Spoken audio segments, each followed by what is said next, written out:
বন্ধুগণ, আমি আপনাদেরকে ঘুরিয়ে নিয়ে যাচ্ছি কোরআন শরীফের একটা সূরা, সূরার নাম সূরা মুমতাহানা। 12 নম্বর আয়াতের দিকে আপনাদেরকে নিয়ে যাব। আমরা সাধারণত আল্লাহর ওলিদের কাছে যারা বায়াত নেই, মুরিদ হই, অনেকে বলবে ইসলামে কোনো বায়াত বলে কোনো শব্দ নাই, ইসলামে কোনো বায়াত নাই। বাইউন শব্দের অর্থ হলো বিক্রয় করা। বাইউন মানে কি? নিজেকে বিক্রয় করা। কার কাছে বিক্রয় করা? একজন শায়েখ মুর্শিদের কাছে নিজেকে বিক্রয় করে দিবেন। কি জন্য? আল্লাহ এবং রসুলের জন্য নিজেকে বিক্রয় করে দিবেন। এই বিক্রয়টা আজকে থেকে না, এটা 1450 বছর আগে থেকে চালু হয়েছে।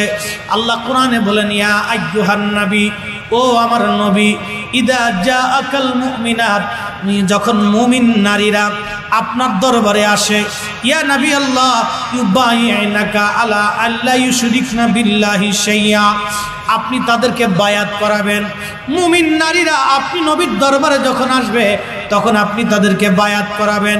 প্রথম শর্ত হবে আল্লাহ ইউশরিকনা বিল্লাহি শাইয়া, আপনি তাদেরকে বায়াত করাবেন তারা যাতে আমি আল্লাহর সাথে কাউকে শরীক না করে, শিরিক যাতে না করে। ও নবী, নারীদেরকে বায়াত করাবেন, নারীরা যাতে, মুমিন নারীরা আপনার কাছে আসবে, আপনি তাদেরকে বায়াত করাবেন, অঙ্গীকার করাবেন, আপনি তাদেরকে বিক্রয় করাবেন, আপনি নিজের সাথে তাদেরকে অঙ্গীকারাবদ্ধ করাবেন। প্রথম নম্বর অঙ্গীকার হলো আল্লাহ ইউশরিকনা বিল্লাহি শাইয়া, তারা যাতে কোনো আল্লাহর সাথে, আমি মাবুদের সাথে যেন শরিক না করে, শিরিক না করে। নবী গো, আপনি তাদেরকে এই শর্তে প্রথমত বায়াত করাবেন। প্রশ্ন রাখবেন, হুজুর শিরিক কেমনে করে? নামাজের মধ্যে মানুষ শিরিক করে। বলবেন, হুজুর নামাজে কেমনে শিরিক হয়? বুঝাচ্ছি। খালি শিরিক মাজারে গেলে শিরিক পাওয়া যায় নাকি? শিরিক নামাজের ভিতরেও আছে। বলে, হুজুর নামাজের মধ্যে শিরিক কি? নামাজে দাঁড়িয়েছেন। আমাদের দেশে অনেক কোয়ালিটির নামাজ আছে। এক কোয়ালিটির নামাজ হলো সাপ্তাহিক নামাজ। জুমার দিন আসলে মুসল্লি পাওয়া যায়, বাদ বাকি দিনে আর মুসল্লি খুঁজে পাওয়া যায় না। এ কথা কন না কেন? এটা এক ধরনের শিরকি নামাজ। বলে শিরকি নামাজ কেমন? যে নামাজ যদি জুমার নামাজেও না যায় তো মানুষ কি করবে? আবার বলি, জুমার নামাজে যদি না যায় তো মানুষ কি বলবে? মানুষের জ্বরে সে নামাজে গেছে, আল্লাহর ভয় বাদ দিয়ে যখন মানুষের ডরে নামাজে গেলেন তখন এই নামাজ আর নামাজ রইল না, এই নামাজের মধ্যে শিরিক ঢুকে গেল। বুঝে কবরে যাবে। আবার নামাজে দাঁড়িয়েছে আর একদম খুব সুন্দর ঢক মতো নামাজ পড়তেছে। পাশে এসে ধরেন গ্রামের মুরব্বী নামাজে দাঁড়াইছে। হে চিন্তা করলো, আমি যদি এখন ঢক মতো নামাজ না পড়ি তাহলে মুরব্বী কি মনে করবে? আপনি দাঁড়াইছেন কার সামনে? জোরে বলেন তো, কার সামনে? আপনার সামনে কে? আপনার সামনে আল্লাহ। কাবা না, কাবা হলো কেবলা, মসজিদ হলো আল্লাহ।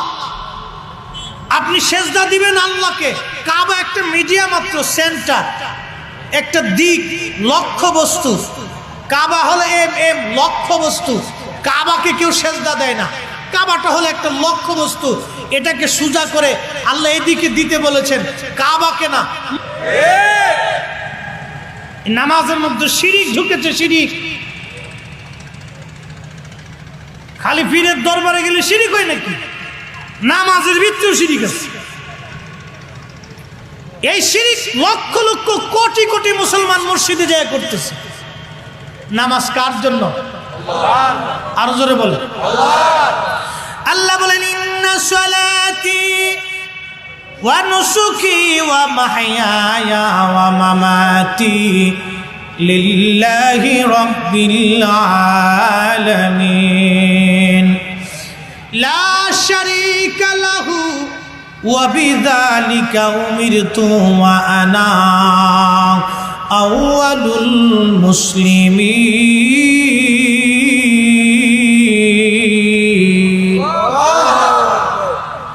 আল্লাহ বলেন, ইন্না সালাতি, নিশ্চয়ই নামাজ আমি আল্লাহর জন্য। সালাত কার জন্য? কার জন্য? এই জন্য আটটুসির হুজুর একটা নিয়ম বাতলাইতেন, সারা বছর তো খালি বেদাতি বেদাতি করে শিখলেছে আটটুসির হুজুরে, খালি খুশি বেদাতি ফির বেদাতি ফির। এখানে জিন আছে, এখানে ভূত আছে, জিনেরা রান্না করে, তবারকের ভিতরে জিনেরা রান্না করে, এর লেগে স্বাদ লাগে, নানান কিচ্ছি।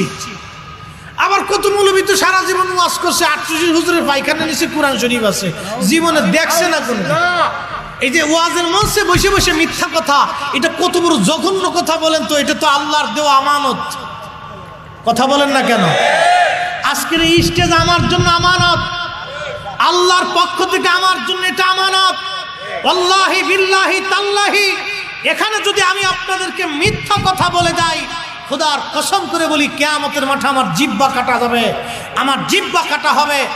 আপনার এই কয় টাকা দিবেন আপনি আমাকে বলেন তো? এই টাকা দিয়ে কি আমি বসুন্ধরায় বাড়ি করতে পারবো? কত টাকা দিবেন? পৃথিবী বিক্রি করে দিলেও কি মেহেশরের মাঠে আমাকে নাজাত করিয়ে দিতে পারবেন? ওয়াজের মানসুল আমানতের জায়গা, আমানতের জায়গা। এটা বুঝে কয়জন? দেশে আলেম আছে অনেক, জাহেদ আছে কয়জন? দেশে বক্তা আছে অনেক, আবেদ আছে কয়জন? দেশে পীর আছে অনেক, ওলি আছে কয়জন? কি কথা বুঝেন নাই মনে হয়? পীর দেশে বহু আছে, ওলি আছে কয়জন? আলেম দেশে বহুত আছে, তো জাহেদ আছে কয়জন? বক্তা দেশে অভাব নাই, বহু সরেন্যে সিটিন্যে বক্তা, সুরেলে বক্তা, হাসুন্যে বক্তা, কাদুন্যে বক্তা, এই বহু বক্তা আছে। ওয়াজ উঠে আপনার হাসাইতে হাসাইতে হাসাইতে মুতে লাগবে। মানুষ মনে করে ওহু কি সুন্দর ওয়াজ করছে না, হাসতে হাসতে এসে একবারে শেষ হয়ে গেছি। পাবলিক মনে করছে ওয়াজের মঞ্চে এসে বিনোদন নিবার আইছে নাকি? এটা বিনোদনের জায়গা? মেহেশরের মাঠে জিহ্বা কাটা যাবে, বিনোদনের জায়গা নাকি এটা? বিনোদন মানুষ মনে করছে এখানে বিনোদন নিতে আসছে, বিনোদন নিতে আসে। ওয়াজের মাহফিলে মানুষ বিনোদন নিতে আসে। এই জন্য বললাম, পীর আছে, ওলি আছে কয়জন? আলেম আছে তো জাহেদ আছে কয়জন? বক্তা আছে তো আবেদ আছে কয়জন? হিসাব বড় কঠিন, কথা বললে অনেক লম্বা কথা হবে। সারা জীবন খালি আটত্রিশের হুজুরে বেদাতি বেদাতি বেদাতি বেদাতি করছে, কিন্তু হুজুর নামাজের একটা সূত্র দিয়েছেন, কাতার সোজা করে দাঁড়াও, খেয়াল আপন আপন কালবে ডুবাও, খেয়াল কালবে কাল আল্লাহর দিক, আল্লাহ হাজির নাজির, আল্লাহ দেখতেছে বান্দার দিলের হাল। খেয়াল কালবে ডুবাই রাখলে নামাজে আল্লাহ মনে থাকে। যেই মাত্র খেয়াল কাল থেকে বের হবে, তখনই নামাজে সলাতে আল্লাহ ভুল হবে। সলাতে যদি আল্লাহ ভুল হয়ে যায়, তুমি কাকে সেজদা দিচ্ছ চিন্তা করে ভাবো।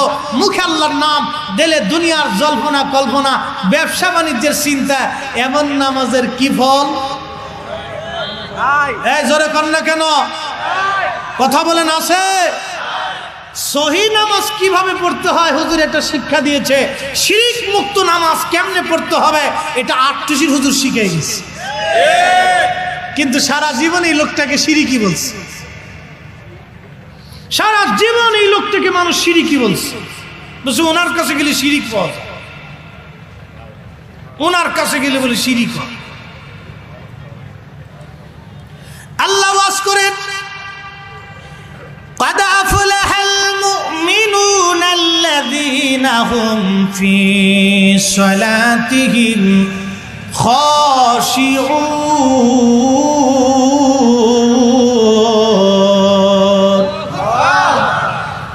আপনাদের বুঝতে কি কোনো অসুবিধা?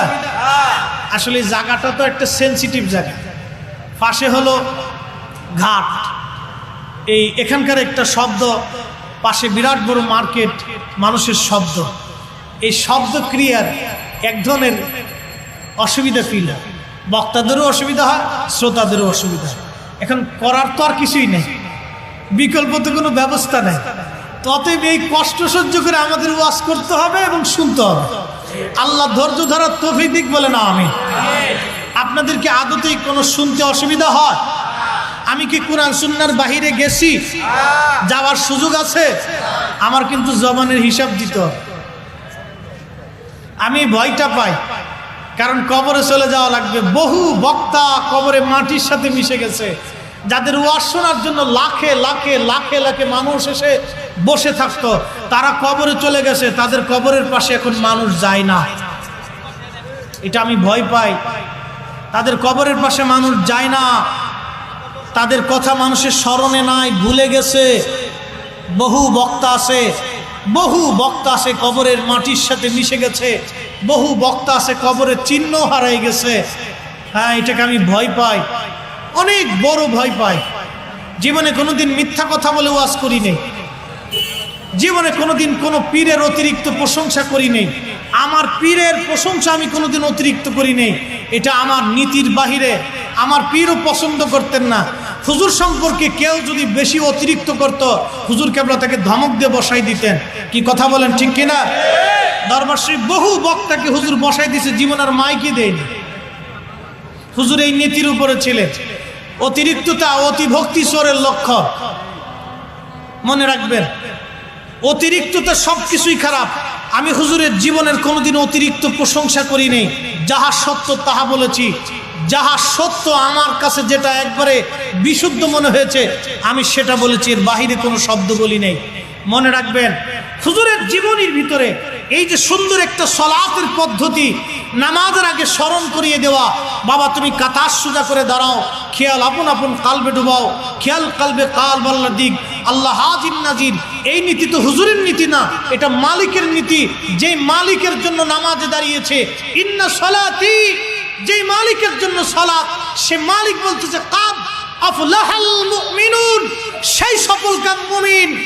قد أفلح المؤمنون الذين هم في صلاتهم خاشعون, যে নামাজের মধ্যে খুজু অবলম্বন করে একাগ্র চিত্তে আমি মালিকের কুদরতি কদমে সেজদা দেয়, সেই হলো অরিজিনাল নামাজি। একসাথে বলা যাবে না সুবহানাল্লাহ? তাহলে কি আমরা ভুলে না ঠিকে? ভুলে না ঠিকে? আবার বলেন ভুলে না ঠিকে? নামাজে যাতে শিরিক না হয়, এই শিক্ষাটা আটটুসির হুজুর 40 বছর ধরে হাতে কলমে আপনাকে শিখিয়েছে। নামাজে দাঁড়িয়েও মানুষ শিরিক করে, নামাজে দাঁড়িয়ে মানুষ শিরিক করে। বলে হুজুর শিরিক কি? জুমার নামাজে না গেলে মানুষ কি বলবে? এই মজলিসে আইছেন, এখন যদি সমাজের সাথে নামাজে না যায় তো সমাজ কি বলবে? এখন হুজুর আসছে, যদি নামাজে না যায় তো হুজুর কি মনে করবে? এখন নেতা আসছে, যদি নামাজে না দাঁড়ায় তো নেতা কি মনে করবে? এখন মাহফিল আইসি, যদি নামাজ না পড়ি তো মাহফিলওয়ালারা কি মনে করবে? এই মাহফিলওয়ালারা দুনিয়ার কোনো ব্যক্তিকে খুশি করার জন্য যদি সলাতে দাঁড়ায় যান, আল্লাহ রসুল বলতেছেন এই সলাত আর সলাত থাকে না, এই সলাতের মধ্যে শিরিক ঢুকে যায়। কারণ তুমি নামাজে দাঁড়াইছো আল্লাহর জন্যে, তুমি চিন্তা করতেছো দুনিয়ার মানুষের ভয়। যখন আল্লাহ ব্যতীত অন্যের মানুষের ভয় তোমার অন্তরে আসলো, তখন আর তোমার সলাতের জায়গায় সলাত রইল না, এটা শিরিক হয়ে গেল। অতএব শিরিক মুক্ত নামাজ আটটুসির হুজুর 40 বছর ধরে শিখিয়েছে। কথা বলেন ঠিক না বেঠিক? তাহলে বলেন আমরা ঠিকে না বেঠিকে? আমরা হকে না বেহকে? হকে না বেহকে? হকে না বেহকে? আমরা বায়াত নিয়েছি শিরিক মুক্ত থাকার জন্য, ঠিক কিনা? আমরা কি কোনোদিন যায় কইছি আটটুসির হুজুর আপনি আমরার আল্লাহ লাগেন?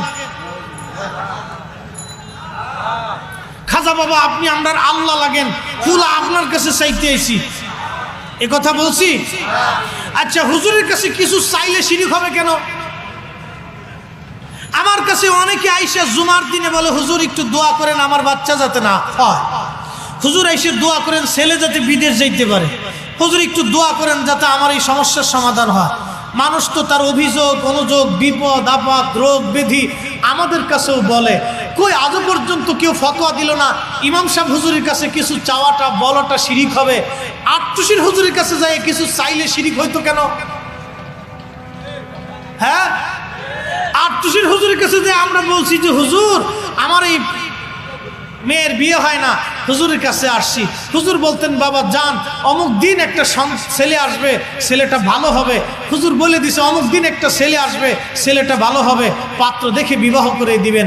আবার হুজুর বলছেন বাবা ওই আমলটা দিলাম, আপনার মেয়েকে আমলটা করতে বললেন। আবার কাউকে হুজুর ব্যবসা ভালো হয় না, হুজুর আমার ব্যবসাটা নষ্ট হয়ে গেছে, আমি দরিদ্রতার মধ্যে পড়ে গেছি। হুজুর বলতেন বাবা বৃহস্পতিবারের দিন অমুক টাইমে দুরূদ শরীফ মিলাদ শরীফ পড়ে বাবা এই ব্যবসাটা আপনি শুরু করেন। দেখা গেছে সেই ব্যবসা করতে করতে আল্লাহ তার জীবন পরিবর্তন করেছে।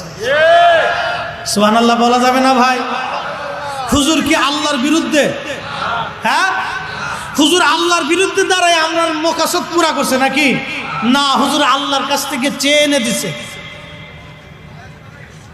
এই শিরিক আর বেদাত না বুঝার কারণে আমার দেশের বহু মানুষ আমার হুজুরের শিরিকি বেদাতি ফতোয়া দিয়ে একবারে ধুয়ে ফেলে দিছে। আচ্ছা, ধোয়ার পরে কি মানুষ কমছে? কমে নাই বাপ, মানুষ আরো বেশি যাচ্ছে। কেন যাবে? আল্লাহ কোরআনে ওয়াজ করে। একসাথে সবাই জোরে বলি তো আল্লাহু আকবার। আল্লাহু আকবার ওয়ালিল্লাহিল হামদু বিসমিল্লাহির রাহমানির রাহিম।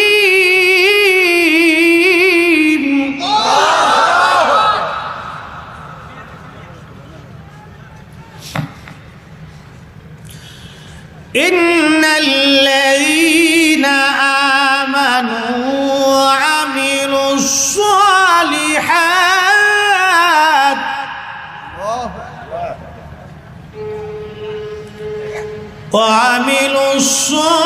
সালিহাত উলাইকা হুম খায়রুল বারিয়া। একসাথে জোরে বলি তো সুবহানাল্লাহ। ইন্নাল্লাযীনা আমানু, যারা ঈমান আনছে, ওয়া আমিলুস সালিহাত, নেক আমল করেছে, উলাইকা হুম খায়রুল বারিয়া, সৃষ্টির মধ্যে তারা সেরা, সৃষ্টির মধ্যে তারা সেরা, সৃষ্টির মধ্যে তারা সেরা, জগতের মধ্যে তারা সেরা, জমিনের উপরেও সেরা, জমিনের নিচেও সেরা, জমিনের উপরেও সেরা, জমিনের নিচেও সেরা। সুবহানাল্লাহ বলা যাবে না? অনেকে বলে থাকেন যে শাহজালাল রহমতুল্লাহ আলাইহি মরে গেছে, ওনার ওখানে যে লাভ কি? বলে থাকতে পারেন, তার অন্তরে এই মতবাদ আসতে পারে যে শাহজালাল রহমতুল্লাহ আলাইহি মরে গেছেন, ওনার ওখানে আছে কি? একটা মানুষ মরে যাওয়ার পরে থাকে কি? আচ্ছা বলেন, কোরআন শরীফ কি আপনারা বিশ্বাস করেন তো? জমিনের উপরে যারা সেরা, জমিনের নিচেও তারা, আরো জোরে বলেন, জমিনের উপরে যারা সেরা, জমিনের নিচেও তারা। আল্লাহ আরো ওয়াজ করে, ওয়াল্লাযীনা আমানু ওয়া আমিলুস সালিহাত। আমি কোরআন থেকে বলতেছি, আগে বলছি একবারে কোরআন ও হাদিস থেকে বলবো, বাহিরে যাওয়ার কোনো সুযোগ নেই।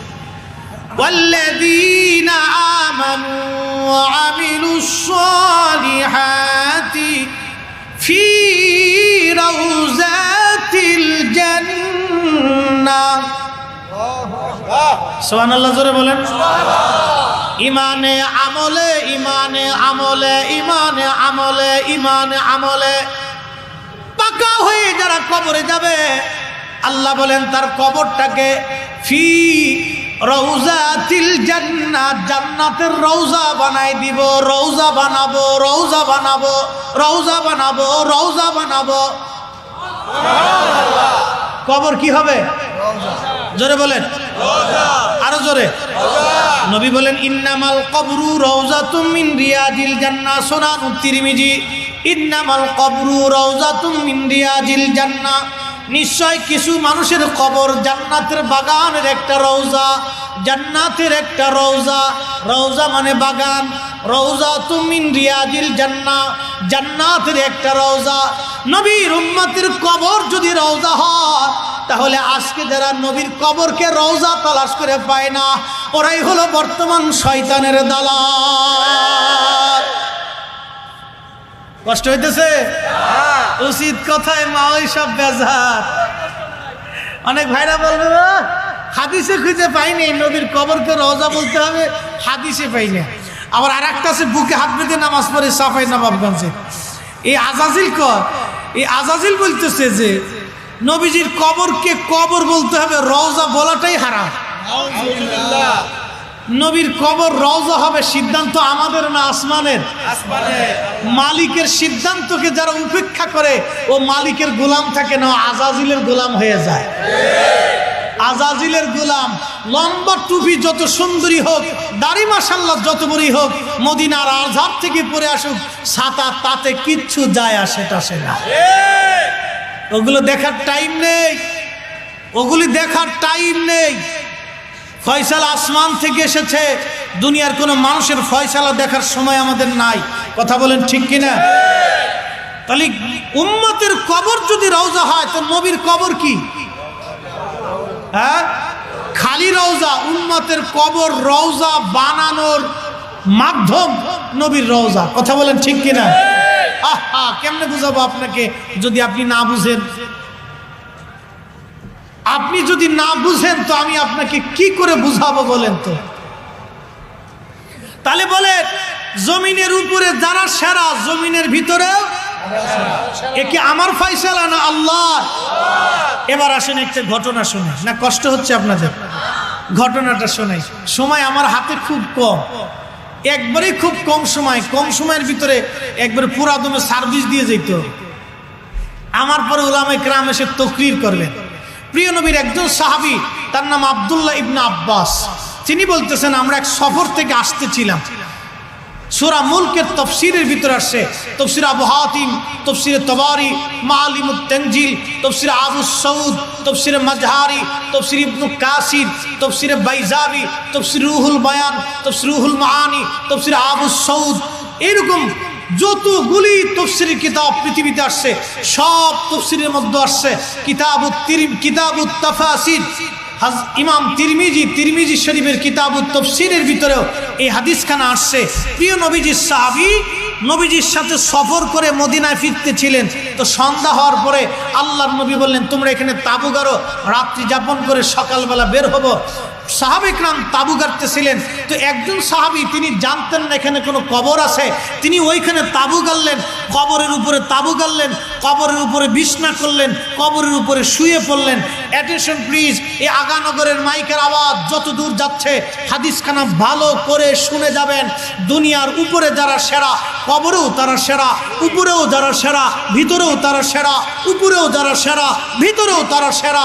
আমি সেরার গল্প বলতেছি, আমার বানানো বাপের কিচ্ছা থেকে না, একবারে আল্লাহর কোরআন ও রাসূলের হাদিস থেকে বলতেছি। আল্লাহি বিল্লাহি, এই জিহ্বার হিসাব দিতে হবে, জবানের হিসাব কষে দিতে হবে। ফাজলিমি করার জন্য আমরা এখানে আসি নাই, এখানে এসেছি মানুষকে হকের দাওয়াত দেওয়ার জন্য। শুনে রাখেন আর বুঝে রাখেন, জমিনের উপরে যারা সেরা, জমিনের ভিতরেও তারা সেরা। আপনি যদি না বুঝেন আপনাকে বুঝাইতে পারবেন। হযরতে ইবনে আব্বাস বলেন তাবু গালেন ওই সাহাবী, তিনি জানতেন না এখানে কবর আছে, তার মানে বোঝা গেল কবরটাও অনেক পুরাতন। এতই পুরাতন হয়ে গেছে যে কবরটা মাটির সাথে মিশে গেছে, মাটির সাথে সমান হয়ে গেছে, কবরের চিহ্ন উনি বুঝতে পারেন নাই। শুয়ে পড়লেন সাহাবী, শুয়ে পড়ার পরে লক্ষ্য করলেন কবরের ভিতর থেকে একজন আল্লাহর বান্দা কবরের ভিতর থেকে কোরআন শরীফ পড়তেছে। হাই হাই হাই, কবরের ভিতর থেকে কোরআন পড়ে একজন, আর উপর থেকে আরেকজন সাহাবী কোরআন তেলাওয়াত শুনতেছে। সূরা মুলক তেলাওয়াত করতেছিলেন হাত্তা খাতামাহা, একবারে শেষ পর্যন্ত কবরের ভিতরে তেলাওয়াত চলল। আর এক সাহাবী কবরের উপর থেকে তেলাওয়াত শুনলো। সারা রাত তেলাওয়াত চললো, সারা রাত তেলাওয়াত শুনলেন। ফজরের আজান পড়ল, আসসালাতু খায়রুম মিনান নাওম, ঘুম থেকে নামাজ ভালো, ঘুম থেকে নামাজ ভালো। ওই সাহাবী বললেন আমি নবীজির সাথে নামাজে গেলাম, নামাজ শেষ হয়ে যাওয়ার পরে আল্লাহর নবীকে বললাম হুজুর আমি জানতাম না এখানে কোনো কবর আছে, হুজুর আমি বুঝতাম না এখানে কবর আছে, আমি কবরের উপরে তাবু গেড়ে ফেললাম, কবরের উপরে বিছনা করলাম, আমি শুয়ে পড়লাম। শোয়ার পরে লক্ষ্য করলাম একজন আল্লাহর বান্দা কবরের ভিতর থেকে কোরআন পড়তেছে। একবার জোরে বলা যাবে কি সুবহানাল্লাহ? কবরের উপরে যারা সেরা, কবরের ভিতরেও তারা সেরা। কথা বলেন ঠিক কিনা? তাহলে এখন কবরের ভিতরে একজন কোরআন পড়তেছে, সুবহানাল্লাহ বলেন তো। কি পড়ে ভাই? জোরে বলেন কি পড়ে? কোরআন পড়তেছে কবরের ভিতরে। তো কবরের ভিতরে চলে যাওয়ার পরে যদি তার কিছু নাই থাকে তো কোরআন কেমনে পড়ে? এই প্রশ্নের জবাব রেখে গেলাম, প্রশ্ন রেখে গেলাম, কিয়ামত পর্যন্ত টাইম জবাব দিবেন। যদি কবরের ভিতরে তার কিছু নাই থাকে তাহলে সে কি করে কবরের ভিতরে কোরআন পড়লো? আর এক সাহাবী কবরের উপর থেকে কোরআনের আওয়াজ শুনলো। তাহলে বোঝা গেল নবীর উম্মত কবরের ভিতরে জিন্দা, নবী তো আরো অনেক ঊর্ধ্বে। কথা বলেন ঠিক কিনা?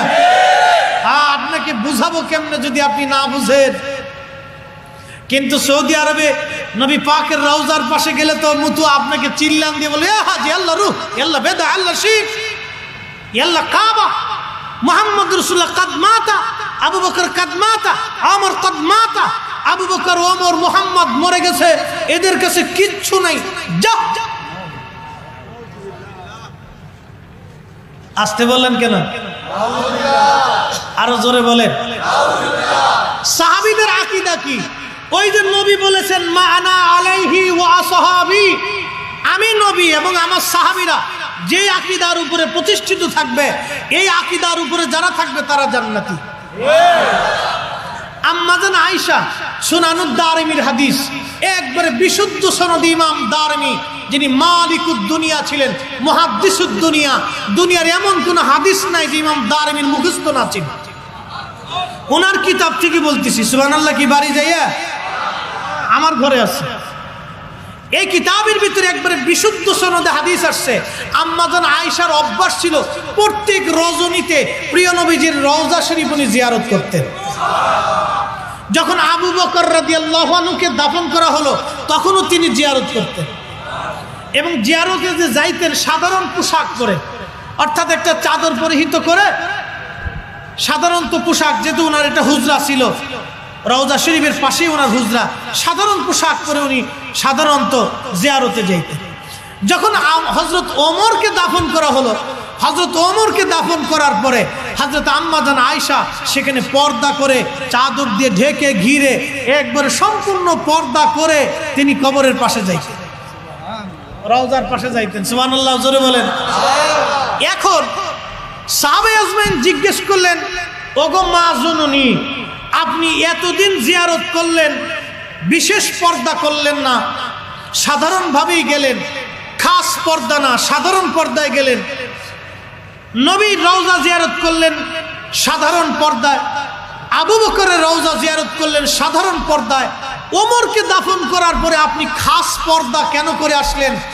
আল্লাহর নবীর বিবি আমাদের মা জননী বললেন, দেখো, আমি যার রওজাতে আসছি তিনি আমার স্বামী, পরে যাকে দাফন করা হলো তিনি আবু বকর আমার বাবা।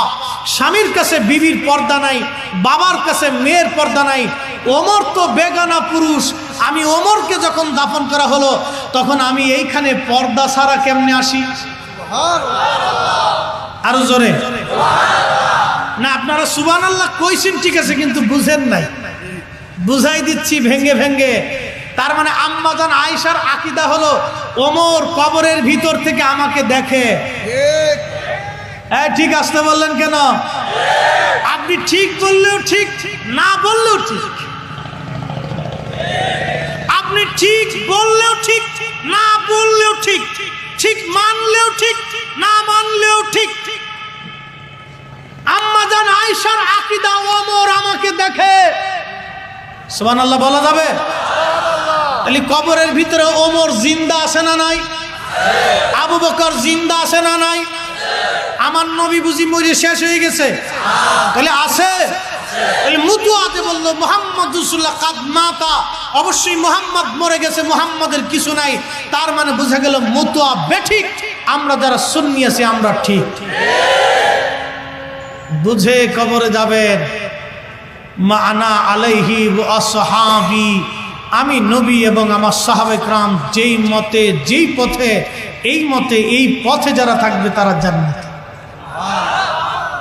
তাহলে বলেন, সাহাবী কবরের ভিতরে কবর তেলাওয়াত, কবরের ভিতরে কোরআন তেলাওয়াত করে, আর এক সাহাবী কবরের উপর থেকে তেলাওয়াত শুনে, তাহলে বোঝা গেল সাহাবী কবরের ভিতরে আছে। কথা বলেন ঠিক কিনা? আপনি যার কবরের পাশে যে দাঁড়ান সে কবরে আছে, এই জন্য আপনি তাকে সালাম দেন। যদি না থাকতো তো সালামের অর্থ কি? যে সালামের জবাব দিতে পারবে না, সালাম শুনবে না, তাকে সালাম দেওয়া তো একটা বেহুদে কাজ। আর আল্লাহর নবী তো এই বেহুদা আমল উম্মতকে শিখাইনি। অতএব মায়ের কবরের পাশে যখন যায় দাঁড়ায় সালাম দেন, তখন মা আপনাকে দেখে। বাবার কবরের পাশে যায় যখন দাঁড়ায় সালাম দেন, তো বাবা আপনাকে দেখে। আপনি দেখেন না, কিন্তু বাবাটা দেখে। গোরস্থানে যে সালাম দিয়েছেন আপনি দেখেন নাই, কিন্তু গোরস্থানবাসীরা আপনাকে দেখে যে আব্দুল করিম আমাদের জিয়ারতে আসছে। জিয়ারত মানে কি জানেন? সাক্ষাৎ। জিয়ারত মানে কি? দুনিয়ার জড় জগতের মানুষ রুহানি জগতের মানুষের সাক্ষাতে গেছে। আবার বলি, দুনিয়ার জড় জগতের মানুষ রুহানি জগতের মানুষের সাক্ষাতে গেছে। আপনি যখন কবরের পাশে গেলেন তখন এটা সাক্ষাৎ। নবী বলতেন, নাহাইতুকুম আন জিয়ারাতিল কুবুর, তোমাদেরকে কবর জিয়ারত নিষেধ করতাম, ফাজুরুহা, তোমরা কবর জিয়ারত করো। এখন তো কবর জিয়ারত মুসলমান ভুলেই গেছে। কয়টা মায়ের সন্তান বাবার কবরের পাশে যায় বলেন তো? কয়টা মায়ের সন্তান মায়ের কবরের পাশে যায় বলেন তো? এগুলো তো ভুলে গেছে। খালি বেদাতের ফতোয়া, যেদিকে তাকাবেন খালি বেদাত, নতুন আবিষ্কার। আর এক মোল্লা তো বলে ফেলছে, কবরের পাশে যায় সালাম ব্যতীত যা করবেন সব বেদাত। কি বুঝলেন আপনি? শয়তানি কত কোয়ালিটির। আজাজিল এদেরকে দেখে হাসি আর সর্বনাশ, তুই যদি টুপিও মাথায় দিও শয়তান, তো আমার চাইতে বড় শয়তান তো আমার দুনিয়াতে তো কোনো কাজ নাই। যতদিন তুমি আছো ততদিন আমার আর কোনো কাজ নাই। বোঝা গেল শয়তান দেশে বহু আছে, মানব শয়তানের অভাব নাই। কথা বলেন ঠিক কিনা? কবরের পাশে যায় কি সালাম হবে না আরো কিছু হবে? কি হবে? কোরআন তেলাওয়াত হবে, দোয়া হবে, দুরুদ হবে, ফাতিহা হবে। কথা বলেন ঠিক কিনা? এই আমল আমাদেরকে আমরা শিখাই নেই, রাসূল কারীম শিক্ষা দিয়ে গেছে। কিভাবে শিক্ষা দিয়েছেন হাদিসটা বলে দোয়া নিব। একসাথে সবাই জোরে বলি তো আল্লাহু আকবার। তাহলে আমরা যারা তরিকতপন্থী সুন্নি না বেহকে আছি? জোরে বলেন, হকে না বেহকে? হকে হকে হকে হকে। যে বুঝে না তাকে বুঝানো যাবে না। আপনি না বুঝলেও ঠিক, বুঝলেও ঠিক। আল্লাহর নবী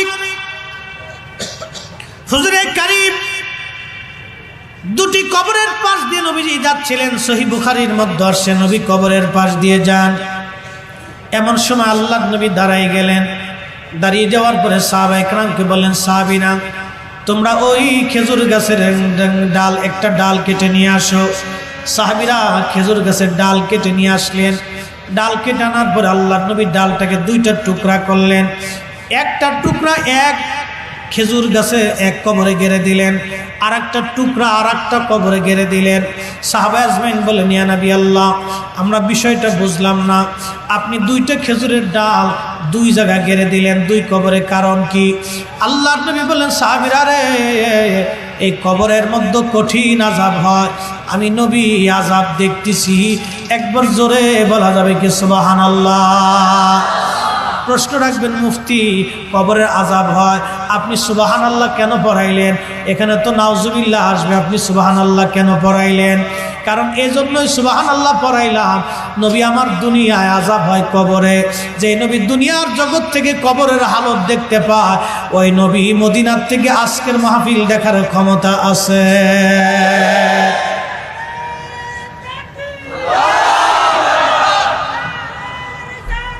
ইয়া রাসূলুল্লাহ, শিয়াব জিন্দাবাদ। অ্যাটেনশন প্লিজ, খুব মনোযোগ। নবী দুনিয়ায় আযাব হয় কবরে। যে নবী দুনিয়ার থেকে কবরের হালত দেখতে পারে, সে নবী মদিনার থেকে আজকের হালতও দেখতে পারে না। খুব কষ্ট হচ্ছে আপনাদের বিশ্বাস করতে নাকি? এটার নাম কি? এই মোবাইলে যদি নেটওয়ার্ক থাকে তো এখান থেকে সৌদি আরবের বন্ধুর সাথে কথা বলা যায়, দেখা যায়। 100 বছর আগে যদি আপনি বলতেন যে ভাই একটা যন্ত্র আবিষ্কার হয়েছে, সে পৃথিবীর অন্য প্রান্ত থেকে বলে কথা বলা যায়, তো 100 বছর আগে মানুষ আপনাকে পিটাইতো ধরে। আর এখন যদি বলেন যে বেটা মোবাইল দিয়ে মানুষের সাথে কথা বলা যায় না, এখন উল্টে আপনারে পিটাইবে, উল্টে আপনাকে পিটাবে, উল্টে আপনাকে পিটাবে। আচ্ছা বলেন তো, এখান থেকে আমেরিকা হ্যালো শব্দ পৌঁছাইতে কয় ঘন্টা লাগে? এখান থেকে হ্যালো দিলেন, এই হ্যালো শব্দটা ঢাকার মেন টাওয়ারে গেল, মেন টাওয়ার থেকে বঙ্গবন্ধু স্যাটেলাইটে গেল, স্যাটেলাইট থেকে আমেরিকান স্যাটেলাইট হয়ে আপনার বন্ধুর মোবাইলে চলে গেল। ও মুসলমান, আপনার এই হ্যালো শব্দটা হাজার হাজার মাইল পাস করে দিয়ে এই বিজ্ঞান মাত্র 1 সেকেন্ডে পৌঁছাই দিয়েছে। শুধু হ্যালো না, আপনার ছবিটা পর্যন্ত পৌঁছাই দিচ্ছে। আপনি নড়তেছেন, কথা বলতেছেন, এই শব্দটা, এই কথাটা, এই সিনারিটা, নড়াচড়াটা বিজ্ঞান সেকেন্ডের ভিতরে লক্ষ লক্ষ মাইল পাস করে দিল। বিজ্ঞান সময় নিয়েছে মাত্র 1 সেকেন্ড। আরে বিজ্ঞানের সময় যদি 1 সেকেন্ড হয়, রাহমাতুল লিল আলামিনের বিজ্ঞান যেখানে শেষ, নবীর সেখান থেকে শুরু হয়। আল্লাহর নবী সৃষ্টির এমন কোনো জায়গা নাই যে নবী না দেখে। আপনি মানলেও ঠিক, না মানলেও ঠিক। মানলে বেহেশত পাবেন, না মানলে জাহান্নামে চলে যাবেন। ওটা আমার ইচ্ছা না, এটা আপনার ইচ্ছা। দাবি করতেছেন আমি মুহাম্মদুর রাসূলুল্লাহর উম্মত, তো মুহাম্মদুর রাসূলুল্লাহর উপরে তো ঈমান এখনো পরিপূর্ণই হয় নাই। আপনি আল্লাহর নবীর উপরে তো ঈমান এখনো পরিপূর্ণ হয় না। আপনার কি ঈমানদার হলেন আপনি? হ্যাঁ ভাইরা আমার, আল্লাহর নবী রাসূল করিম সাল্লাল্লাহু আলাইহি ওয়াসাল্লাম, হুজুরে করিম, তিনি 2 কবরের পাশে দাঁড়িয়ে গেলেন। সাহাবীরা রে, কবরের মধ্যে আযাব হয়, জটিল কোনো কারণে না। 2 কবরে 2 কারণে আযাব হয়। প্রথম কবরে আযাব হয় প্রস্রাব করার পরে এই বান্দা, আল্লাহর বান্দা ঢিলা কুলুপ করতো না, পবিত্রতা অর্জন করতো না, সেই জন্যই কবরের মধ্যে কঠিন আযাব হয়। দ্বিতীয় কবরে কঠিন আযাব হচ্ছে এই জন্যে, সাহাবীরা রে, সে চগলখুরি করতো, একজনের দোষ আর একজনের কাছে বলে ভেজাল বাড়াইতো, একজনের দোষ আর একজনের কাছে বলে ফিতনা বাঁধাইতো। সাহাবীরা রে, কবরের মধ্যে এই জন্য কঠিন আযাব হয়, এই জন্য কবরের মধ্যে জটিল আযাব হয়। 2 কবরে 2 কারণে আযাব হয়। প্রথম নাম্বার কারণ, কবরে সেই লোকটা প্রস্রাব পায়খানা করার পরে ঢিলা কুলুপ করতো না, পবিত্রতা অর্জন করতো না, প্রস্রাব করার সময় পর্দা করতো না। আমাদের অনেক যুবকরা যেখানে সেখানে দাঁড়ায় যায়, প্রস্রাব করার পরে ঢিলা কুলুপ ব্যবহার করে না। যুবক বন্ধু, এইগুলি ছেড়ে দিতে হবে। দুনিয়া অল্প সময়ের জন্য, কবরে চলে যাওয়া লাগবে ভাই। বড় কঠিন, বড় কঠিন কবর, বড় কঠিন, বড় কঠিন। কত যুবক কবরে চলে গেছে, কবরের ঠিকানা নাই। যুবক বন্ধুদেরকে বলবো, যদি বেশি বেশি গুনাহ করতে মন চায় তাহলে ঢাকা বান ইউনিটে চলে যাবেন। যদি বেশি গুনাহ করতে মন চায় তাহলে আপনি পঙ্গু হসপিটালে চলে যাবেন। যাই দেখবেন কত যুবকের পা নাই, কত যুবকের হাত নাই, কত যুবকের চোখ নাই, কত যুবকের অঙ্গ প্রত্যঙ্গ কাটা হয়ে গেছে, কত যুবতীর হাত নাই, কত যুবতীর পা নাই। যুবক বন্ধু, বেশি গুনাহ করতে যদি মন চায় তাহলে মাঝে মধ্যে গোরস্থানে চলে যাবেন। কবরের পাশে দাঁড়ায় দেখবেন কত যুবক গোরস্থানের মাটির সাথে মিশে গেছে, অস্তিত্ব পর্যন্ত খুঁজে পাওয়া যায় না। এই জন্য আমাদের উচিত দুনিয়ার থেকে ঈমানে আমলে কবরে যাওয়া। আল্লাহর নবী বলেন, প্রস্রাব করার পরে ঢিলা কুলুপ না করার জন্য কবরে আযাব হয়, চগলখুরি করার জন্য কবরে আযাব হয়। সাহাবীরা রে, আমি 2 কবরে 2টা খেজুরের ডাল গেড়ে দিলাম এই জন্য, এই খেজুরের ডাল যত সময় তাজা থাকবে তত সময় ডাল আল্লাহ আল্লাহ আল্লাহ আল্লাহ জিকির করবে, আল্লাহ তসবিহ পড়তে থাকবে। এই খেজুরের ডালের তসবিহর কারণে আল্লাহ এই 2টা কবরের আযাবকে হালকা করে দেবে। আমার দিকে তাকান। মুন্সি বলল, কবরে যাইয়া শুধু সালাম দিবেন, সালামের পরে যা করবেন সব বেদাত। আর নবী নিজে খেজুরের ডাল গেড়ে দিয়ে উম্মতকে শিক্ষা দিলেন, উম্মত খেজুরের ডাল যত সময় কবরের পাশে দাঁড়িয়ে জিকির করবে তত সময় এই খেজুরের ডালের জিকিরের কারণে কবরের আযাব আল্লাহ হালকা করে দেবে। কিসের ডাল? খেজুরের ডাল কি মানুষ, জিন, আশরাফুল মাখলুক? ও একটা গাছের ডাল, যত সময় তাজা থাকবে তত সময় সে তাসবিহ পড়বে। ইউসাব্বিহু লিল্লাহি মা ফিস সামাওয়াতি ওয়া মা ফিল আরদ মালিক বলেন আসমান জগৎ জমিন জগতের ভিতরে যাহা আছে, শুধু এই জমিন, এই একটা জমিন না, এই জমিনের নিচে আরো 6টা জমিন আছে। আসমান শুধু একটা আসমান না, ওই আসমানের উপরে আরো 6টা আসমান আছে, 7 আসমান 7 জমিন। এই জমিনের নিচে যত আছে, এই আসমানের উপরে যত আছে, ফিস সামাওয়াতি ওয়া মা ফিল আরদ, আসমান ও জমিনের ভিতরে যা আছে সব জিকির করে কার?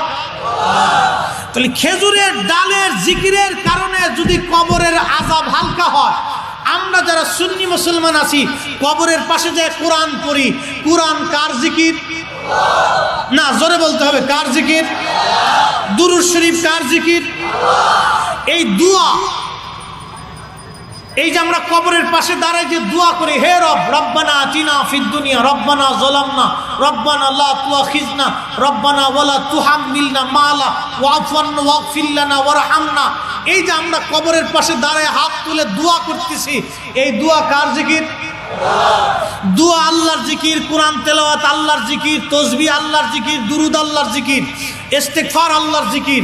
তো কোরআন কবরের পাশে দাঁড়িয়ে খেজুর গাছের জিকিরের কারণে যদি কবরের আযাব মাফ হয়, তাহলে আমরা যারা কবরের পাশে দাঁড়িয়ে তাসবিহ তাহলিল করে, কোরআন তেলাওয়াত করে, দোয়া দুরুদ পড়ে, মাইয়িতের জন্য দোয়া করি, আমাদের এই জিকিরের কারণে কি কবরের আযাব মাফ হবে না?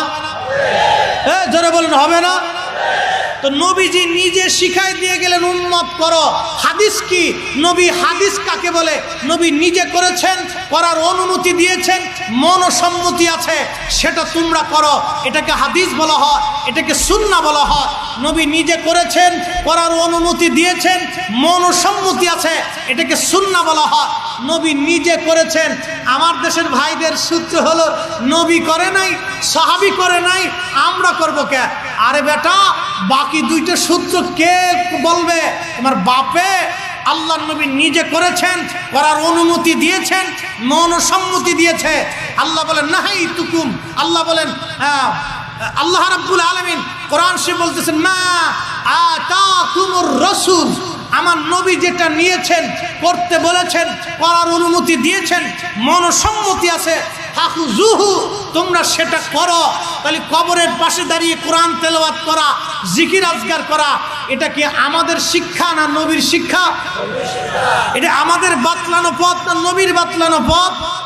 অতএব সালাম দেওয়ার পরে কিছু করা, কিছু তেলাওয়াত করা, যাহা করবেন তাহা বেদাত, এই বাক্য যারা উচ্চারণ করবে, বোঝা গেল ও হলো বর্তমান আজাজিলের দালাল। কথা বলেন ঠিক কিনা?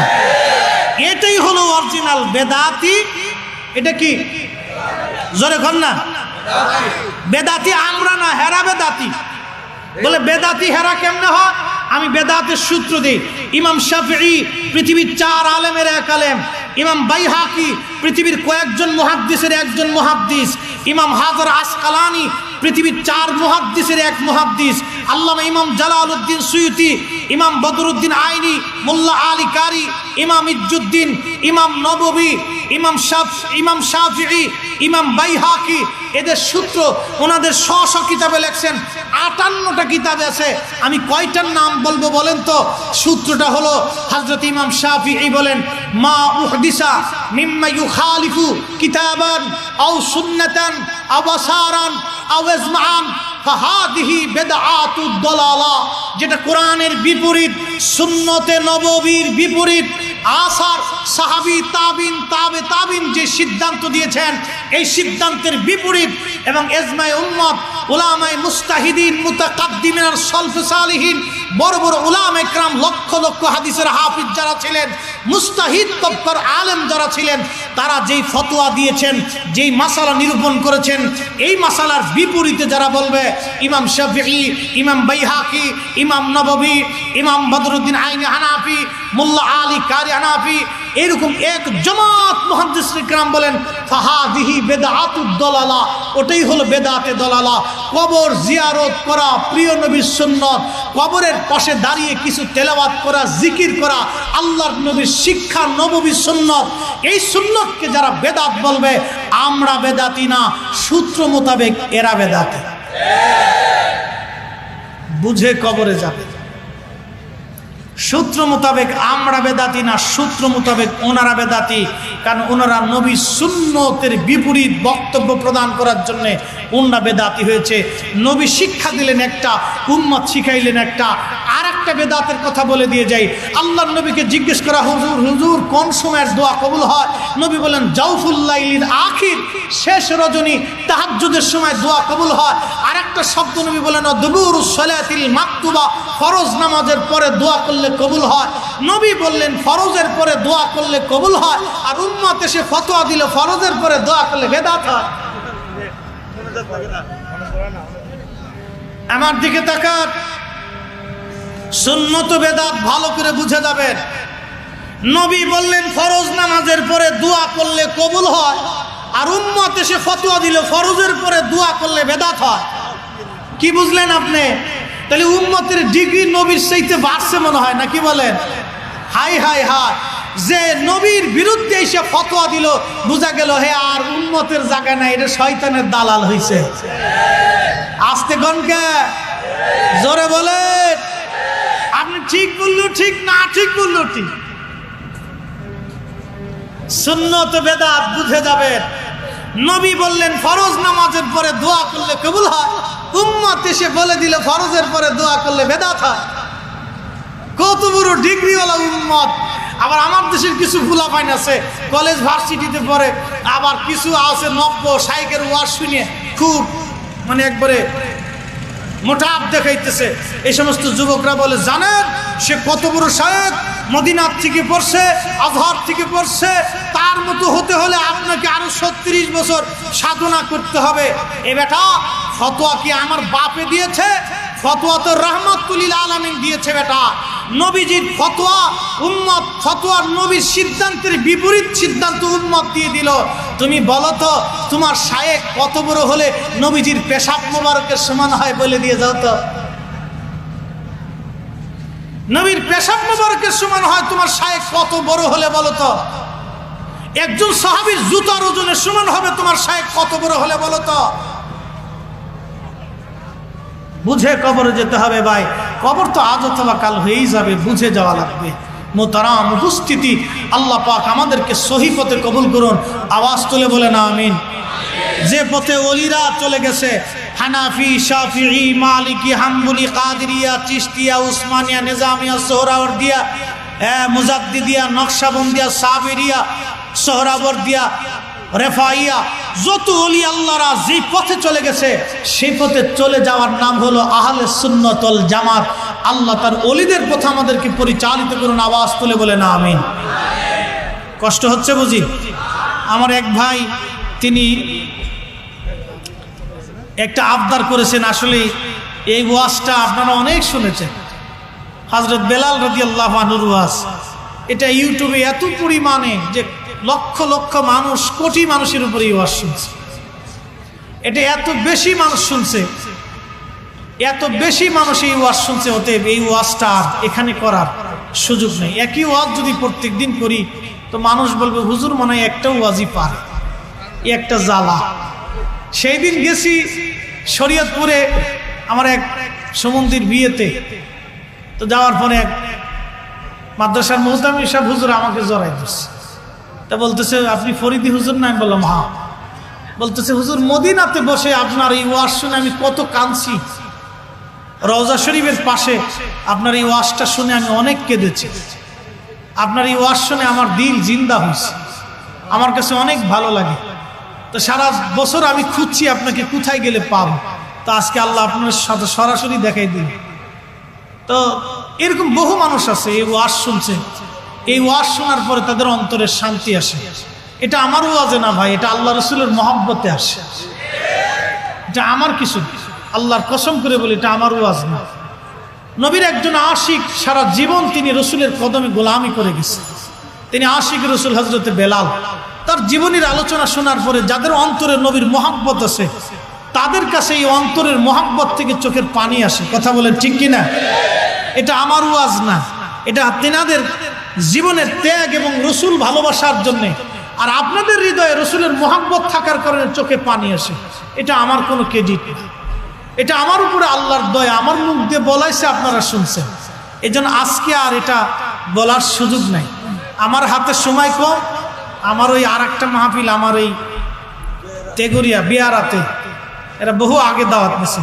আমাদের কর্মী প্রধান রনি ভাই তিনি বললেন, ভাইজান এখানে যেহেতু প্রোগ্রাম আছে তো আমাদের কি ঈশার নামাজের পর একটু সময় দিয়ে যান। তো এই জন্য একটা না, এখানে বলতে গেলে ওখানে আবার টাইম পাস হয়ে গেলে ইজ্জত নষ্ট হবে। এরা হলো আমার মুসল্লি, অনেক শখ করে দাওয়াত দিছে। বুঝতেই তো পারছেন, এই কালকে শরীয়তপুরি সাহেব থাকবে, পরের দিন আব্বাসী সাহেব থাকবে। তো আজকে আমি অনেক বড় সম্মেলন 3 দিন ব্যাপী, তো এখানে যাইতে হবে। তো এই জন্য আমি আপনাদেরকে আর বেশি কষ্ট দেব না, বেশি সময় দেব না। এতক্ষণ আমি যা আপনাদেরকে বলছি, বলেন আমি কি খাজা বাবা করছি? কালকে যেন কেউ বলে না যান যে হুজুর মানে খালি আটটুসির কথা বলে গেছে। না ভাই, আমি আটটুসির কথা বলিনি।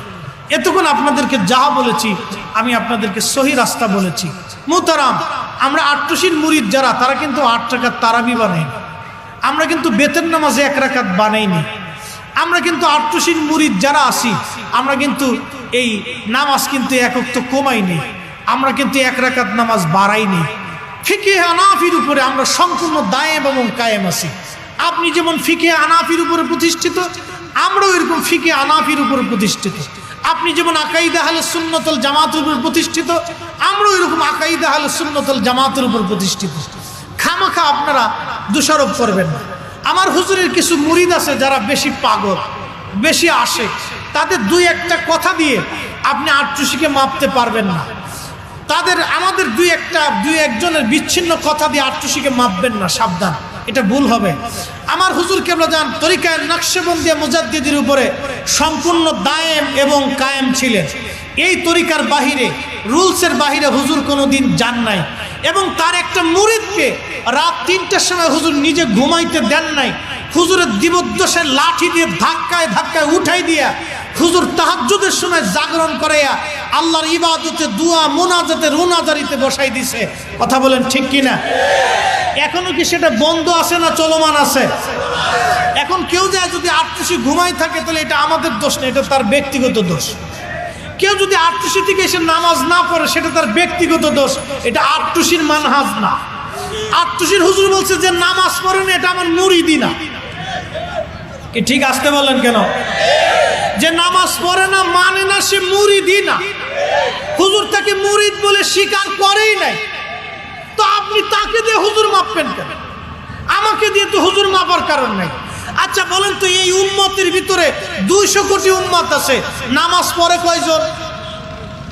এই আগানগরে অনেক মসজিদ আছে, এখানে লাখে লাখে মানুষ এই এলাকায় বসবাস করে।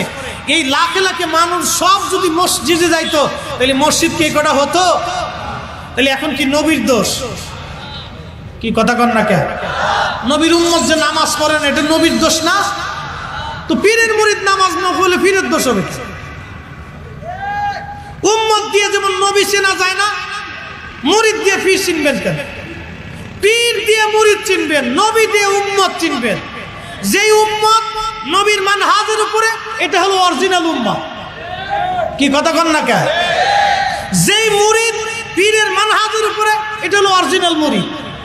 কি কথা বলেন ঠিক? এই জন্য এটা বুঝে যান। খামাকে একজন বিচ্ছিন্ন লোক দিয়া হুজুরের গালিগালাজ, দুর্নাম এগুলো করবেন না, এটা আপনাদের সিদ্ধান্তের ভুল। এই জন্য আমি আমার প্রিয় ভাইকে বলবো, ভাই আপনি কিন্তু আমাদের দূরের কেউ না, অনেক কাছের ভাই। আপনি কেউ আমাদের পর না, অনেক কাছের। অতএব আপনার দায়িত্ব থাকবে অনেক কিছু বুঝে সিদ্ধান্ত নেওয়া। প্রিয় মোহতারাম উপস্থিতি, বিদায়ের পালা, সময় সংক্ষিপ্ত। ওখানে যে 9:30 ধরার কথা, এখন তো 9:30 বাজেই গেছে। তো ইনশাল্লাহ কিন্তু যাইতে তো 15-20 মিনিট লাগবে। তো এই জন্য আমি আপনাদের কাছে আজকে আর সময় দেব না। তাহলে বলেন, আমরা হকে না বেহকে? জোরে বলেন। মিলাদ নিয়ে ঝগড়া, আপনার মিলাদ পড়েন কে? মিলাদ কি আজকের নাকি? ইমামুল হারামাইন 450 বছর আগে কিতাব লাগছে, আল মাউরুদুর রাবি ফি মাউলিদিন নবী। তার নাম মোল্লা আলী কারিম মাক্কি। ওনার জন্মস্থান বর্তমান আফগানিস্তান। উনি হাদিস পড়াইতেন মক্কাতে, হাদিসের দর্শ দিতেন মদিনাতে। মক্কাতে ইমামতি করতেন, মদিনাতে ইমামতি করতেন। উনি ওনার কিতাবের মধ্যে লেখেন, এই ভারত উপমহাদেশের ভিতরে মিলাদ মুজাদ্দিদ আল ফেসানিরও বহু বছর আগে একজন শায়েখ ছিলেন, তার নাম খাজা মাহমুদ বাহাদাবানি নকশবন্দি রহমতুল্লাহ আলাইহি।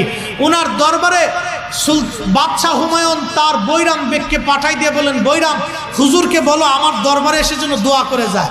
তো বৈরাম বেগ যায় বলেন, হুজুর আপনি আসেন, আপনি এসে বাদশার দরবারে একটু দোয়া করে যান। আল্লাহর ওলি খাজা মাহমুদ বাহাদাবানি নকশবন্দি ধমক দিয়ে বলেন, যাও বৈরাম, তোমার বাদশাকে যায় বলো আমি খাজা মাহমুদ বাহাদাবানি নকশবন্দি কোনো বাদশার দরবারে দাওয়াত নেই না। সুবহানাল্লাহ বলা যাবে? বাদশার দরবারে তারা দাওয়াত নিতেন না। তো বাদশাহ হুমায়ুন বলল, তাহলে কি করলে হুজুর আসবে যায় বলো। তো বৈরাম বেগ যায় বিনয়ে বলতেছে, হুজুর কি করলে আপনি বাদশার দরবারে আসবেন? হুজুর বললেন, তোমার বাদশাকে যায় বলো সেজন্য মিলাদ শরীফের ইন্তজাম করে।